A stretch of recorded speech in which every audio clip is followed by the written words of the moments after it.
گوشہ محل کے B J P M L A T Raja Singh نے دھمکی دی ہے کہ اگر ان کے تجویز کردہ شخص کو گولکنڈہ یونٹ کا صدر مقرر نہیں کیا گیا تو وہ پارٹی سے استعفی دے دیں گے۔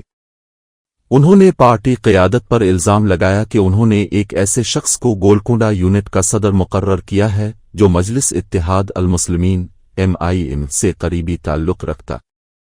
گولکنڈہ یونٹ گوشہ محل اسمبلی حلقہ کے تحت آتی ہے، جس کی نمائندگی راجا سنگھ کر رہے ہیں۔ راجا سنگھ نے کہا کہ وہ پارٹی میں ہونے والی اس توہین کو مزید برداشت نہیں کر سکتے۔ انہوں نے واضح کیا کہ اگر پارٹی کو لگتا ہے کہ ان کی خدمات کی ضرورت نہیں ہے تو وہ خوشی سے استعفی دے دیں گے اور بی جے پی چھوڑنے کے لیے تیار۔ انہوں نے کہا، میں کسی کا دلال نہیں بننا چاہتا، جیسا کہ چند دیگر لیڈر پارٹی میں کر رہے ہیں۔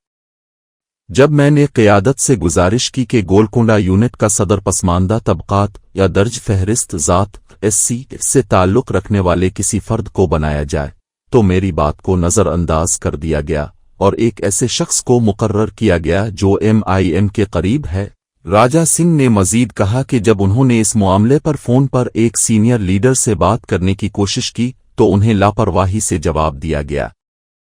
انہوں نے کہا کہ وہ پہلے ہی کانگریس سے لڑ رہے ہیں اور اگر بی جے پی نے ان کے تجویز کردہ امیدوار کو مقرر نہیں کیا تو وہ پارٹی چھوڑ دیں گے۔